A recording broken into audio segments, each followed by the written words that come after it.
ایک اور اہم خبر دیں گے آپ کو، اوورسیز پاکستانیوں کی ووٹنگ سے متعلق درخواست پر اعتراضات ختم، سپریم کورٹ نے عمران خان اور شیخ رشید کی درخواست پر سماعت کی۔ عدالت نے رجسٹرار آفس کو جلد سماعت کے لیے وقت مقرر کرنے کا حکم دے دیا۔ اوورسیز پاکستانیوں کے ذریعے زر مبادلہ آ رہا ہے، جسٹس اعجاز الاحسن نے یہ ریمارکس دیے ہیں۔ آپ کو اہم خبر دے رہے ہیں، اوورسیز پاکستانیوں کو ترجیحی بنیادوں پر سہولیات دینی چاہیے۔ اوورسیز پاکستانی سالانہ $30 ارب انہوں نے بھیجے ہیں۔ انہیں کہا گیا ہے کہ آپ ووٹ نہیں دے سکتے۔ اس حوالے سے مزید تفصیلات بتائیں گے ہمارے نمائندے طیب بلوچ ہمارے ساتھ موجود ہیں۔ جی طیب بتائیے گا۔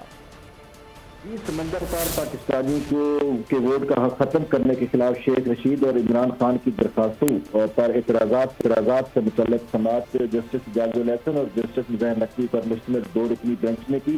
جنرل سماعت شیخ رشید کے وکیل کا یہ کہہ رہا تھا کہ الیکشن کمیشن کے خدشات پر ووٹ کا حق ختم کیا گیا ہے۔ اس پر جسٹس اعجاز الاحسن نے کہا کہ جیلی ووٹ اور دھاندلی تو یہاں بھی انتخابات میں ہوتی ہے، جیلی ووٹ اور دھاندلی کے خلاف قانون موجود ہے۔ ایکسیڈنٹ ہونے پر محض موٹر وے بند نہیں کی جا سکتی، کیا دھاندلی کے خدشات پر انتخابات کرانا ہی بند کر دیے جائیں؟ الیکشن کمیشن دھاندلی اختیارات استعمال کے لیے دھاندلی روکنے کے لیے کمیشن اقدامات کا عدالتی جائزہ بھی لیا جا سکتا ہے۔ الیکشن کمیشن کے خدشات کو دور کیے جانا ضروری ہے، یہ کہہ رہا تھا جسٹس اعجاز الاحسن کا۔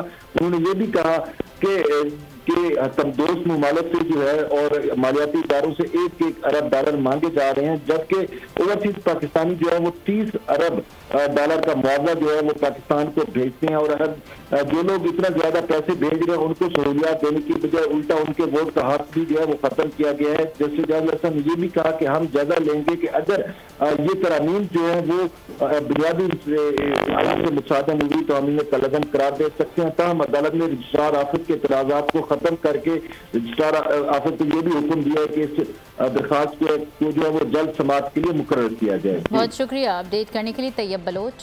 میں ہوں جاسمین منظور اور آپ مجھے دیکھیں گے صرف بول پر۔